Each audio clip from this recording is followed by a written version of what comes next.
This episode is brought to you by the Facebook group, The Nonprofit Founders Club. The Nonprofit Founders Club system makes this community unlike any other by guiding its members to get results.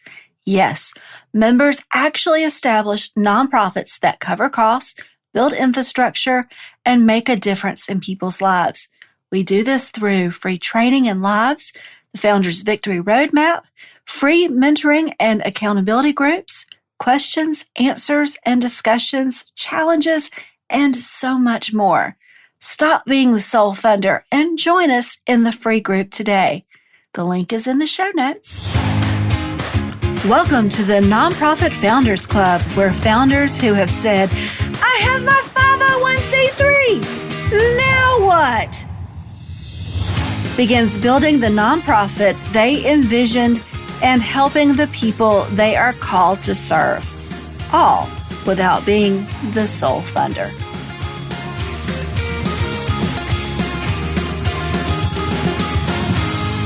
Building a successful nonprofit is hard, especially if you don't have a roadmap. I know firsthand from my days on a new nonprofits board.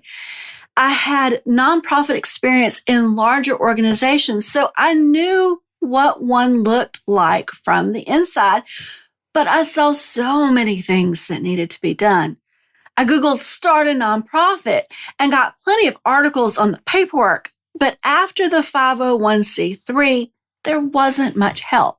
So I began researching the reasons nonprofits fail in the first year. I figured that was a problem to tackle, so we weren't just another statistic. And what came out of my research and talking to other founders was my book. I have my 501c3. Now what? As I talked more to founders and mentored them, I found it wasn't enough.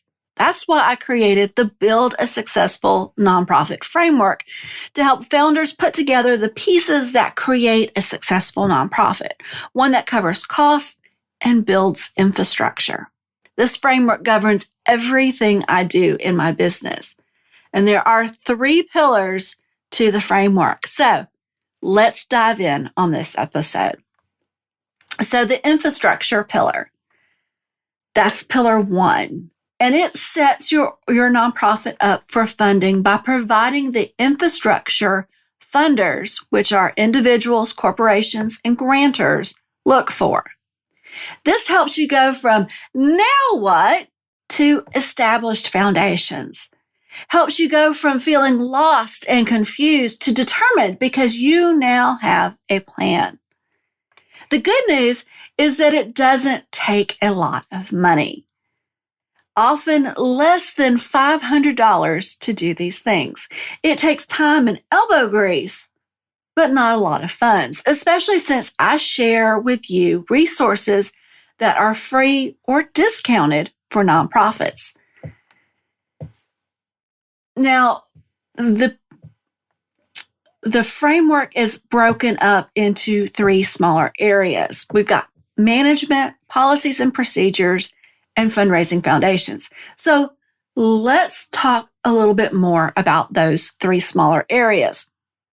We'll start off with management. So management gives you direction and helps you feel self-assured as the leader. Things we cover in the management area are the 4 steps to accomplish in management.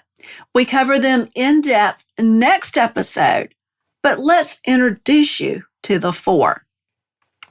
Number 1, you're going to build your board. You need help, and they will be your first or almost first donors.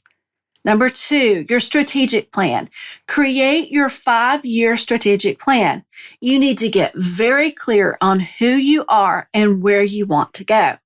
The 5-year strategic plan is the roadmap for steering the organization. I know that there is a movement to get your business plan together. There has been a movement for probably 20 years now that nonprofits are businesses, so you should be treating them like a business. And I think that's where the business plan has grown from. But the thing is, the business plan isn't necessary. A strategic plan has similar information and is a requested document by funders. In all my years in nonprofit work, I've only heard of a business plan requested once by a bank when an established organization wanted to purchase a building. And of course, they wanted to get a loan to do this. But once the bank took a look at the strategic plan, they accepted it and approved the loan. It really wasn't a problem. All right, next, we need the tactical plan and budget. Create your 1-year tactical plan and operating budget. Now, this will come from your strategic plan. That's why we do the strategic plan first. It will lay the to-dos out for the year to accomplish so you are moving forward. You are going to do all this good in the world. You have to figure out how to fund it. So you need a 1-year operating budget to see how much you will need to raise and if it's realistic. Sometimes you're going to have to adjust that budget so that you are being realistic about how much you're going to be able to do the first year. Next, we have the program development. So you're going to create your signature program on paper with a budget. A signature program is that one program you are going to be known for in the community. It is also deeply rooted in your mission. And it is the absolute first program you are going to develop. So you don't have to have a program the first year, but getting one on paper will help you think through the program and know how much money you will need to raise before you start the program. Now, I do offer a template that creates a program with the 10 common grant questions to help you get grant ready. And I will provide that in the show notes or the description, depending on where you are finding this information.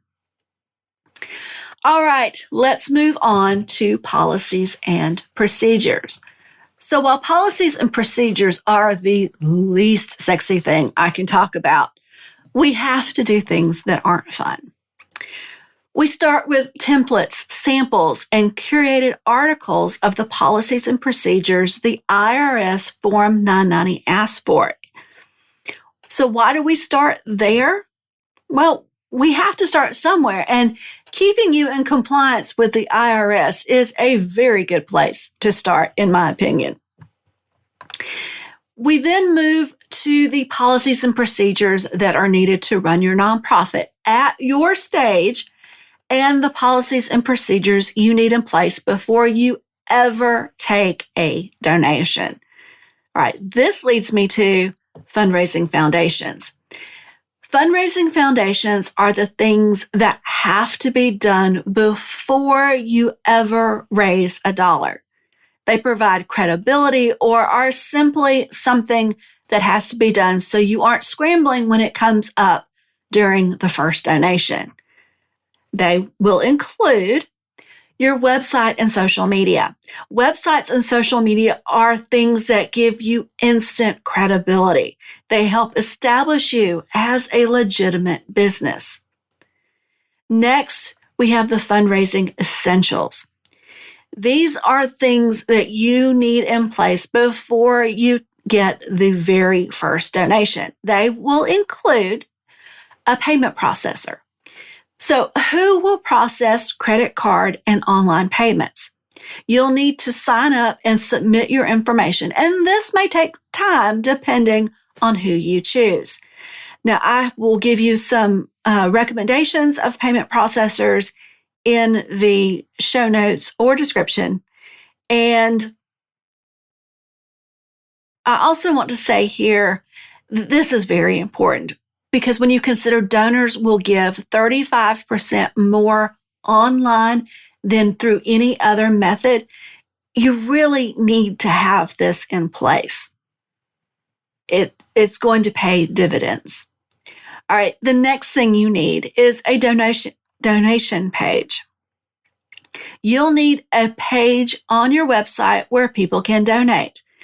If you send people to your website, you want them to be able to take action right then. So that is definitely something that you want to be part of your website. Next, we have the email service provider. This is where you will begin collecting email addresses of potential donors and actual donors. This is so important because growing that donor base now is going to help pay dividends much later. And in case you don't know, an email service provider is a separate entity that does emails. So some of you may know MailChimp, MailerLite, Constant Contact, those kind of services.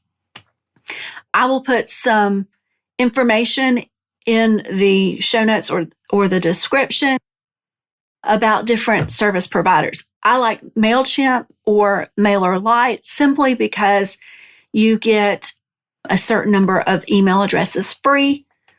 And when you're starting out, it's a very good number of email addresses, and it will cut down on your expenses. All right, moving on to accounting software. You may set this up in the management section, but if you don't, then you must have one by the time you get to this pillar. Now, accounting software is going to help you with your books, and that is something that you really need to pay particular attention to, making sure those books are kept up and done properly. I like the Wave app when you're starting out. It's free, and it will set up your chart of accounts when you pick charity or nonprofit in the setup. It will automatically do all of that for you. So that's one of the reasons why I really like it. And like I said, it is free for you to use. And I would suggest looking at that. And I will put the web address in the show notes or the description. All right, next, donor database. This is important. You need to start capturing your donor information from day one, because your donor database is where your money is going to be. So start now. And the donor database, in case you don't know, is where your donor information will be housed. And most nonprofits start out with an Excel spreadsheet, but there are other options. And I will, again, give you some of those in the show notes or the description.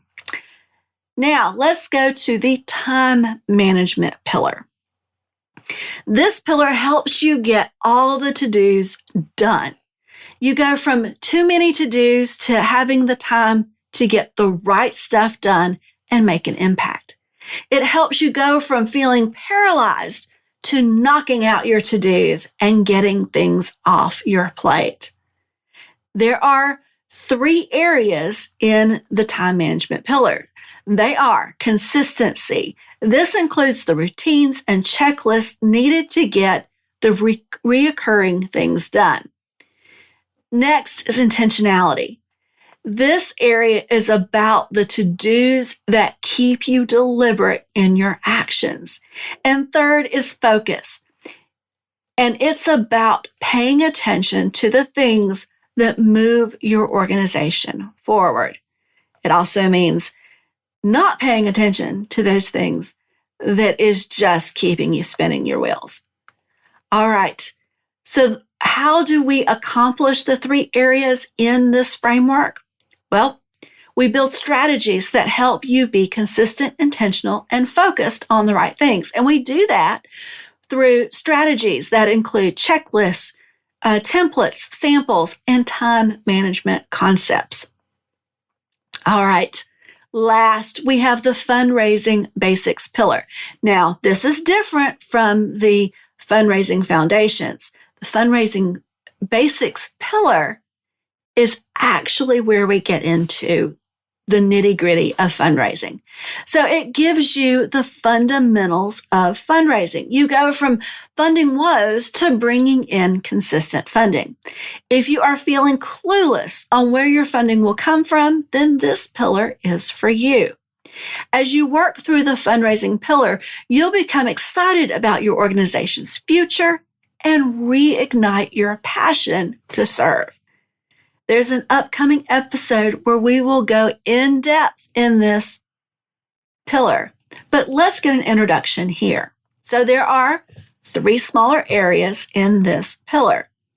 The first one is know your donors. This is so important because if you don't know who your donors are, you can't find them, attract them, and talk to them. And one of the ways that we do this is through the ideal donor. Now, these are the people who are most likely to give to your cause.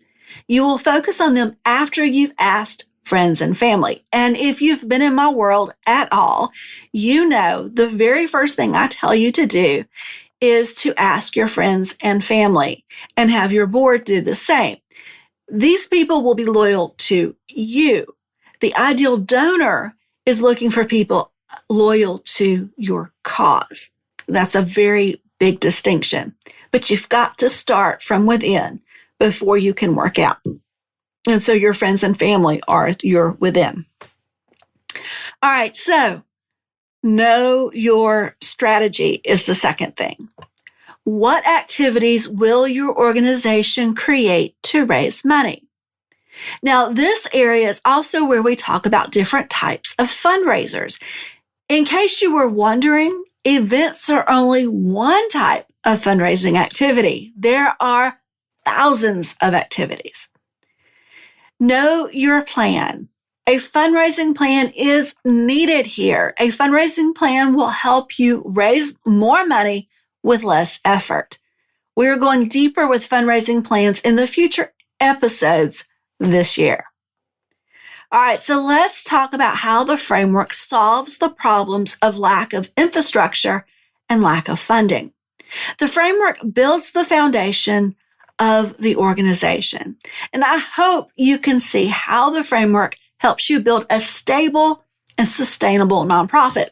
The pieces that you put in place get you clear on who your organization is, who it serves, how it serves, the problem it solves, and how it makes an impact.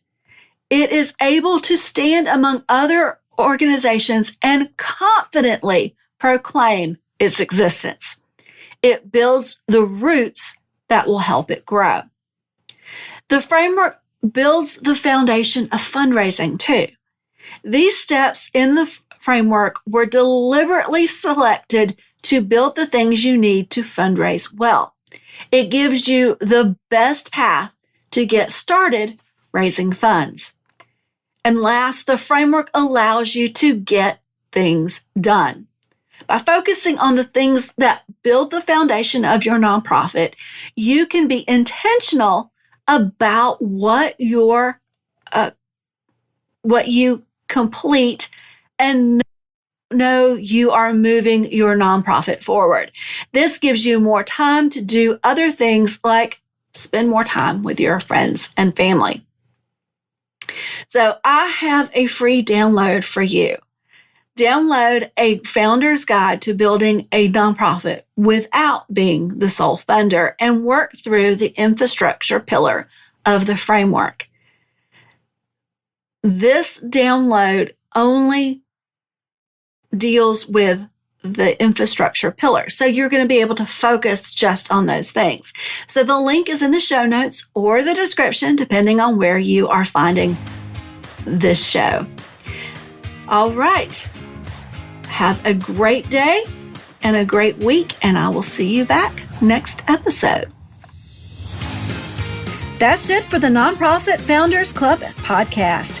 Hit subscribe so you won't miss the next episode. In the meantime, keep building your nonprofit so you can help those you are called to serve.